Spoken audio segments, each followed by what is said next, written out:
Through the Gates is produced under the support of the Coloradans for Responsible Wildlife Management to enhance, promote, and defend the North American model of wildlife conservation and responsible wildlife management. That's our mission. We're engaged in fighting at every level so that wildlife management remains science-based and conservation continues to work for our wildlife. To learn more and join the movement, visit SaveTheHuntColorado.com.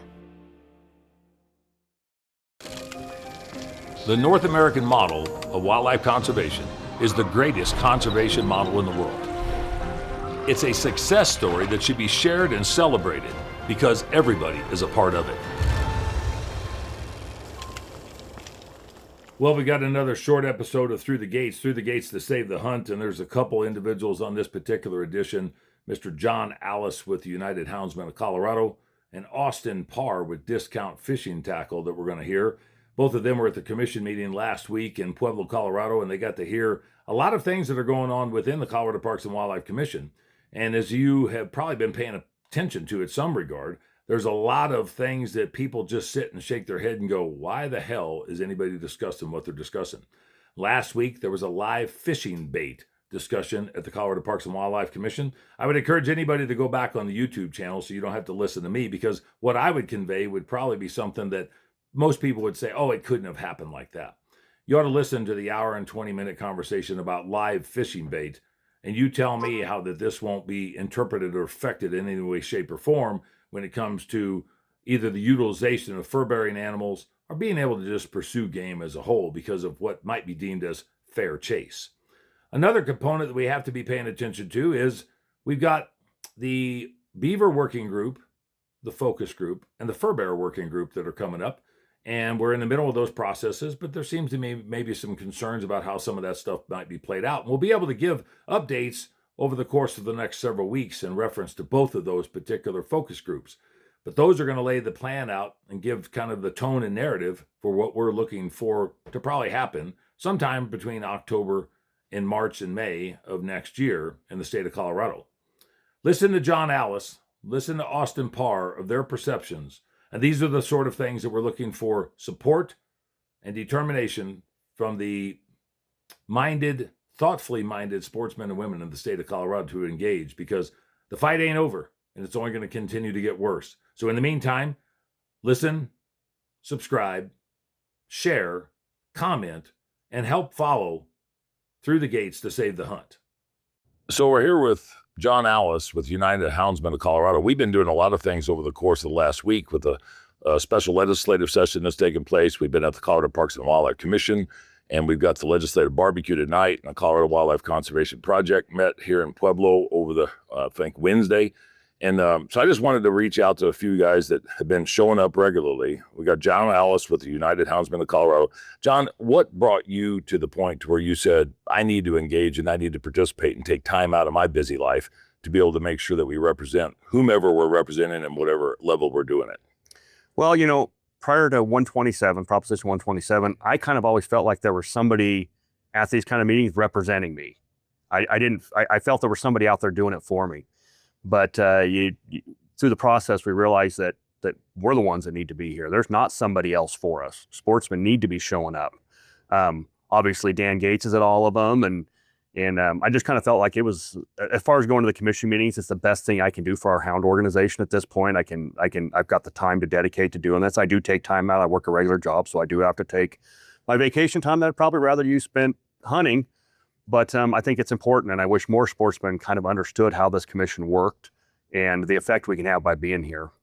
But a lot of times they're not really discussing hound issues or houndsman issues and mountain lions and bobcats and raccoons and everything. I mean, what would drive the houndsman to be able to turn around and participate at a level that doesn't really have anything to do with the subject matter that you guys are interested in immediately? Well, the fact of the matter is, I don't know a houndsman that's not also a sportsman, that doesn't hunt deer, doesn't hunt elk, isn't a conservationist, doesn't fish. I mean, we're all sportsmen and women, and we just happen to like to hunt with our hounds also. So almost all the issues that come up, we somehow have some ties to. I was born and raised a cattle rancher. When we sold the family ranch, I was 21 years old, so I haven't been in it for a long time, but I still have ties to the ag industry, and a lot of the stuff that happens here also affects the ag industry. And I like to be here to affect change in those places too. Well, and today you mentioned the fishing part of it. There's a discussion about live bait fish, and yesterday they had a discussion about spear fishing. All the things are on the table at one point or another, no matter what avocational pursuit that somebody wants to engage in. Do you see the houndsmen being part of the grand scheme of things when it comes to representation, or do you try to stay in your lane? Or if you don't see anybody that's there to speak on their behalf, are you guys willing to step up? Because like you said, you're all sportsmen. Oh, absolutely. Yeah, I mean, obviously our focus is our hound hunting, and after 127, we kind of had to be in that position. But no, I mean, we're all sportsmen, and yeah, we're going to step up and speak for people.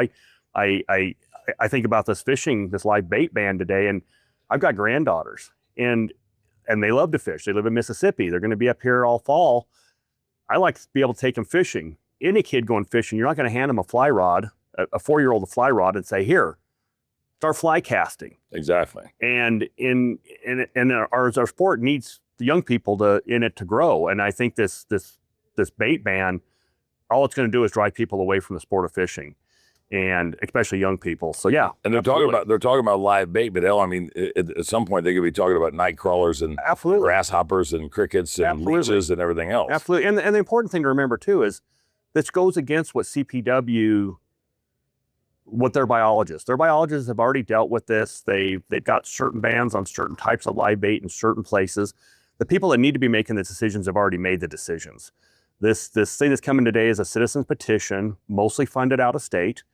And so I think it's important to remember, I mean, the whole 127 campaign, we wanted to let biologists manage our wildlife. Well, let's let the fish biologists manage the fish in Colorado also. Do you think that these are first steps to try to accomplish other ulterior motives or goals by these particular groups that aren't satisfied with what they dedicate as fair chase? I mean, they don't think you should be able to turn around and use, like last year on Ordinance 308, they wanted to do the fur ban, which would have included fly fishing lures and fishing lures as a whole. Absolutely. Do you think it's just a complete ban on harvest that they're looking for?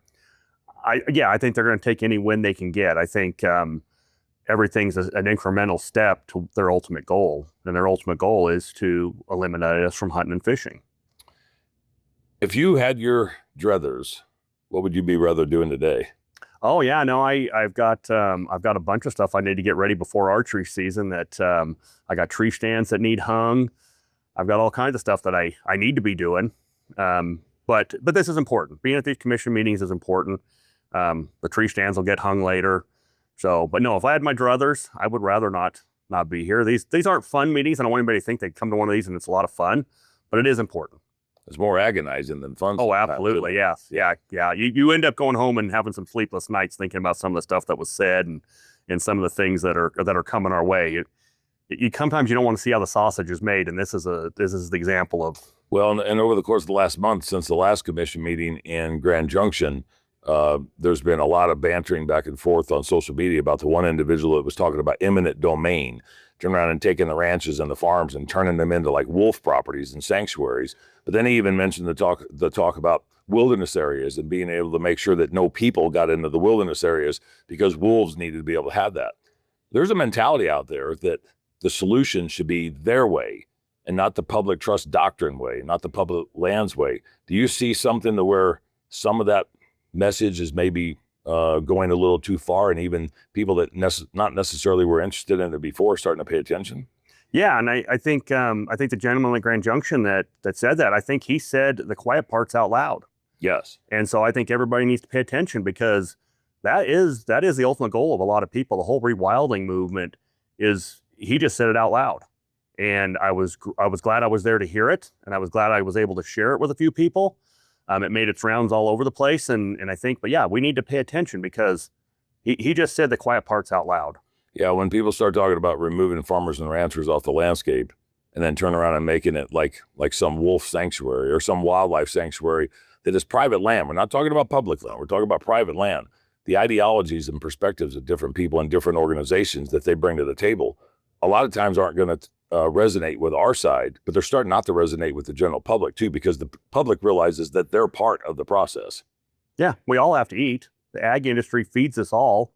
And I think people are seeing that. They're seeing what we can't remove people off the landscape. So we have to figure out ways to manage what public lands we have, meshed with private lands.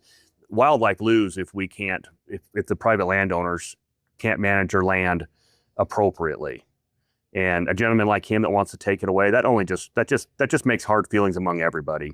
Yeah, and sometimes not only misguided, but you just show the lunacy of what people's beliefs are to turn around and make sure that their way is the only way and everybody else's way is the highway. Absolutely, yeah. When you started getting involved in this, it was pretty much during the initial stages of Initiative 91, which became Proposition 127. Did you think at that point in time that you guys maybe have waited too long to get involved from a houndsman perspective because you're all sportsmen as well? Possibly. I think, I started hound hunting 25 years ago. I think I knew from day one that the day was coming, but we like to be in the woods. This isn't what we like to do. And, if there's not an imminent threat right in front of you, it's hard to get people motivated. I probably wasn't motivated. I probably should have been at these, as well as a lot of other people. But it doesn't fit into what we like to do. We like to be alone. We like to be in the woods. And, so yeah, people have waited. And people are out there right now that are kind of on the fence on wanting to come to one of these meetings, but they just don't know kind of what it entails. It's easy. Dan will walk you through coming to one of these meetings. I'll walk you through coming to one of these meetings. I always try to invite people to come to these meetings and kind of learn the process. And they don't have to just come to speak. They can come to, it's kind of like a scouting program where you turn around and get ready to go for the hunt. If you're not really sure what to do and it's not really, the agenda is not really lined up with something that maybe you're concerned with or interested in, they need to at least survey the landscape, walk through this, sit down, listen, see how the process works, see how people address the commission, see how the commission turn around and interacts, look at the public comment, look at the interactions and the way to be able to engage. Because if it's not about a hounds type deal, it's about something at some point in time. And if anybody recreates or anybody pursues wildlife in a consumptive manner in the state of Colorado, they at least have to know the steps and process. And I think the scouting side is probably a good analogy to say, just come out, be part of the conversation, maybe help build some resources up, and at the same time, build some friendships up that you can count on to where when the commission meeting is in your neck of the woods or somewhere else, because you guys got guys scattered all over the state. Yeah. But not everybody shows up. No, rarely. Well, first off, you don't have to give public comment, and you probably shouldn't give public comment unless it's pertaining to something important. There's a lot of people that show up and give public comment at every one of these meetings that are wasting the commissioner's time. They're giving public comment that doesn't have anything to do with anything that's right in front of the commission. Prime example, we've relitigated 127 in public comment at these commission meetings for, since last November. Yep. Every commission meeting, somebody's still trying to relitigate 127. It was already decided by the voters, let it rest. And so really you shouldn't waste the commissioner's time. The commissioners have had to change how public comment is done for that very reason. So no, you don't have to give public comment. And furthermore, you shouldn't give public comment unless you're educated on the specific thing that needs to be done, at least in my opinion. As far as people, coming and surveying the landscape, in a lot of ways, it's pretty important because with social media now, there's so many things that are put up there that are false.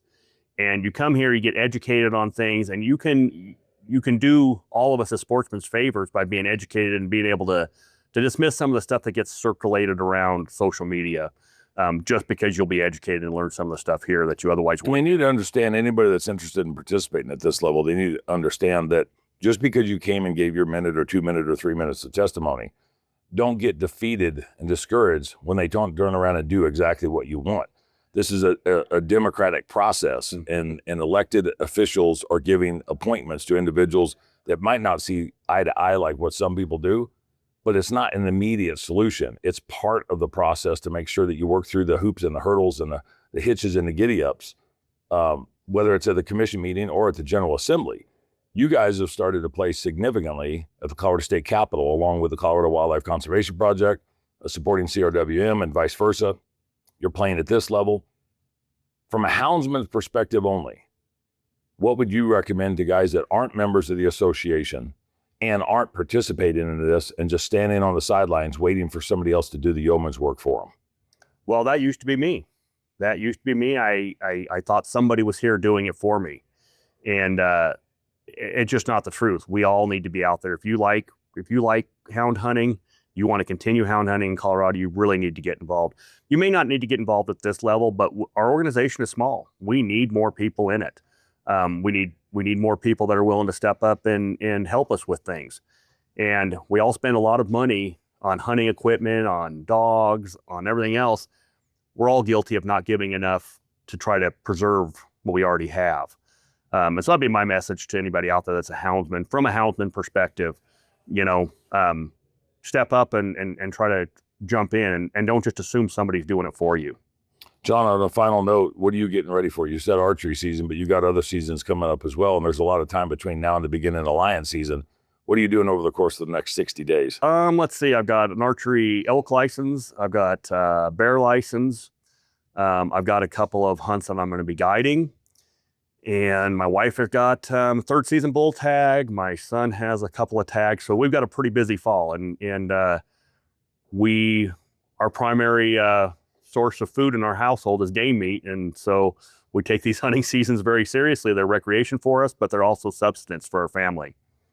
John, we appreciate your partnership, friendship. Look forward to continuing to working with you and taking the time out this morning before going in there for the agonizing testimony.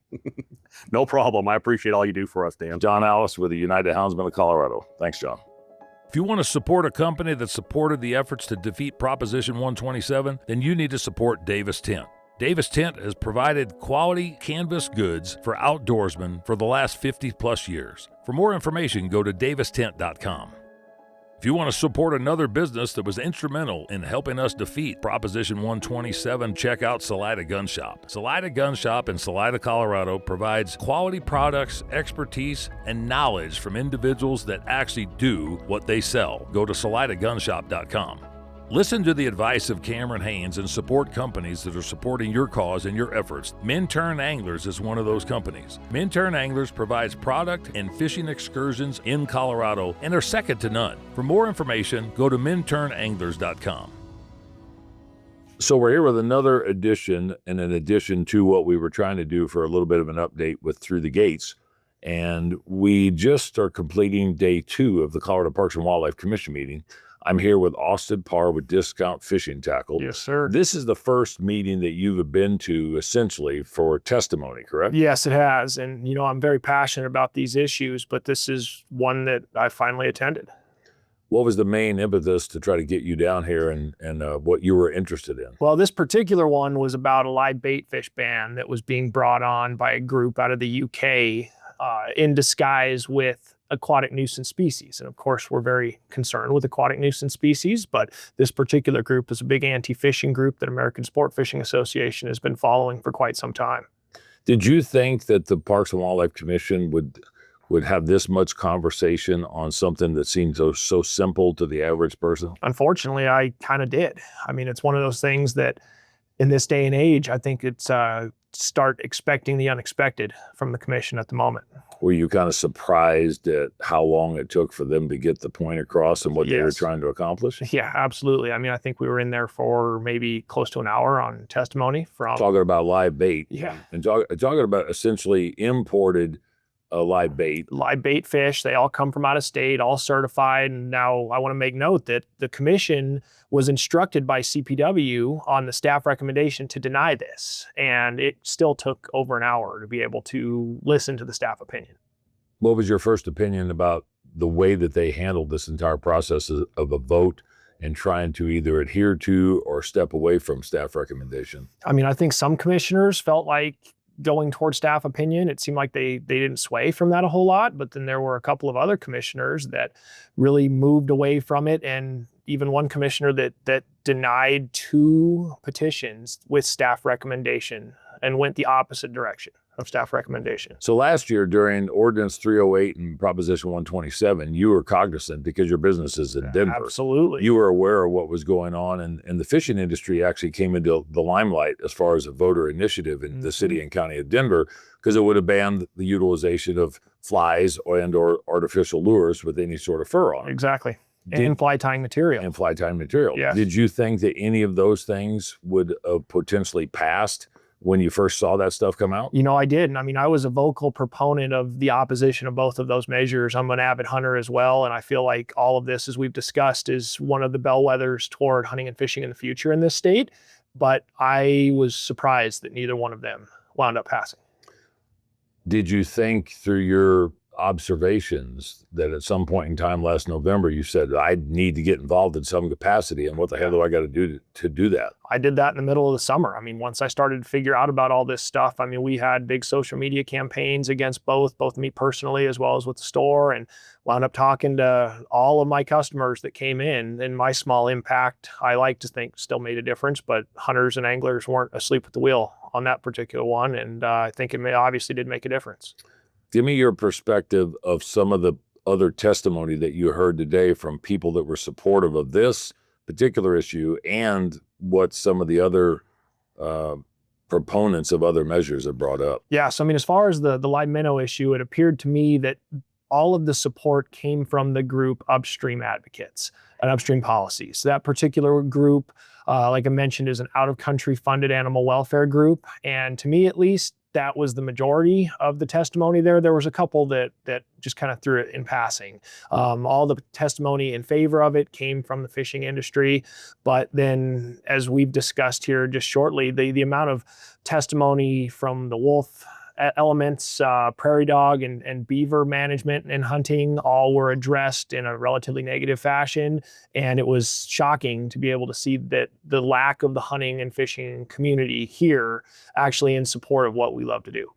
Do you think that this is something that the general sportsmen and women in the state of Colorado should start to pay attention to more broadly? And if so, then what would you recommend for them to get involved? Yeah, absolutely. I mean, I hate voter initiatives as much as every other hunter does, but at least with a voter initiative, people are aware of the matter. In this particular case, if I wasn't fully entrenched in this industry, you have absolutely no idea what's going on. And there was, in that room over there, the ability to change how we fish in this state. And if hunters and anglers don't start speaking up and attending these meetings, and at the very least signing up for public comment where they can do it from their house, we're going to be having some issues. And I need to see more anglers and hunters doing this.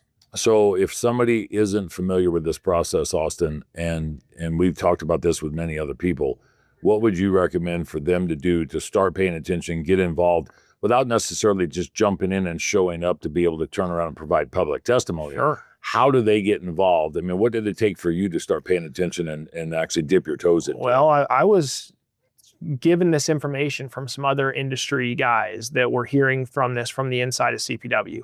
And therefore, I was really showing up and trying to make a difference. We ran a pretty big campaign toward an email campaign. I like to think that maybe made some difference on this. But I think that in general, being able to pay attention on CPW's website and actually see what's going on these commission meetings, just following along, you don't necessarily have to show up. But as you start to see some of these issues, you can sign up for public testimony. And there was, I don't know, dozens of different citizens that mostly were anti-hunting and anti-fishing that were providing testimony from a remote basis. And I think that's something that if we can start to overwhelm that, maybe we can start making a difference.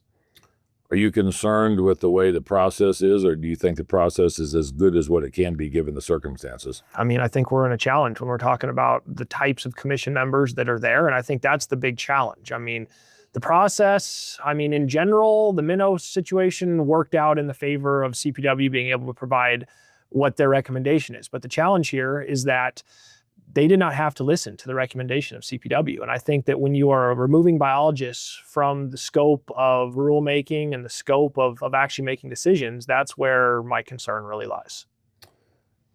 What are you doing this fall for yourself for hunting? Well, I'm a big upland guy, and I'm going to be traveling up to North Dakota and doing a lot of upland hunting. And then I have some young kids where we're going to be getting after a bunch of waterfowl, hopefully, and not to mention lots of walleye fishing this fall as well. You got a little bit of a plug you want to do for your business in Denver? Yeah, I'm at Discount Fishing Tackle. We're 6 blocks south of Evans on the west side of Santa Fe, and we are one of the few fly and tackle dealers that also sells live bait that's left as an independent in this state. Any websites or anything? Yeah, Discount Fishing Tackle, DEN at gmail.com is our email if anyone has any other interest, but Discount Fishing Tackle, or Discount Fishing Denver, .com is the website. I think we're probably going to see you occasionally, if not regularly, at this, and it becomes an addiction to the point where you see how convoluted it is, or how misinformed people are, or the agendas that are driven. Yeah. And a lot of times people show up for one time to gripe about something, to show testimony about something, and then they realize this isn't just a one-off. This is something that happens every single flipping month when they have these meetings. Yeah, yeah, and I think that it's really in the best interest of, like I said, hunting has been in the spotlight for a lot of stuff lately, but I think that anglers need to realize that we are under attack in the exact same way from the exact same kind of groups. And if they can start pulling and getting traction, it turns into a big issue. You got any recommendations for somebody that would like to bring something to the attention of the commission after you've been here one meeting and seeing maybe what you think you want to do in the next meeting or moving forward? I mean, I think that we need to start potentially trying to go on the offensive a little bit here as hunters and anglers. I'm not sure the exact means of that being necessary, but a win in there just now is just remaining the status quo of what we've always done. Kind of like what we did last year on 127. Exactly. And I mean, that's a huge win. And we just had a 7-1 vote to not eliminate live bait fish imports, but without potentially some protections to go in place on a pro sportsman's front, I think that that's an issue, but I think also we need to remain as a connective group. Having fly fishermen separate from conventional anglers and waterfowlers separate from upland hunters and bow hunters separate from rifle hunters all is an issue. We all want the same thing. And we all have a big voice when it's together, but when it's fragmented and you have the opposition having the connective voice that they do, it turns into really an issue that I feel like is not sustainable in this particular situation. And I could see things going poorly in the future. I don't know you that well. We just met. Appreciate your attendance. At the same time, I hear some optimism and enthusiasm in your voice, but I also hear some frustration and displeasure. For sure. Maybe a deer in the headlight look. You walk into something like this and say, this can't really be like that. Yeah. And then you see that it is. Hopefully you can get the word out to some of your customers and get some other participation at different levels. We got a lot of fights coming up over the course of the next year. Yeah. What's going on at the Colorado State General Assembly with the agenda-driven mentality of this particular governor and his spouse, this commission who was all appointed by that individual. There's a lot of things that sportsmen and women and recreational shooters and agriculture industry leaders need to be prepared for. Yeah. And hopefully we can rally the troops, circle the wagons, get everybody together, and at least lock arms for the battle. Totally agree. And I mean, when it comes to hunting and fishing, whether anyone's left, right, or center, if you're passionate about this, you need to realize that this commission is not sportsman driven, and it is going to be an issue coming in the future. Austin Parr, Discount Fishing Tackle. We appreciate the opportunity. Look forward to working with you. And as I always say, aim small, miss small. But with your deal, maybe it's cast small. There you go. So I appreciate you, Dan. Thank you so much. Take care. Thanks for joining us for this episode of Through the Gates. For more content like this, make sure that you like, follow, and subscribe on all of our channels.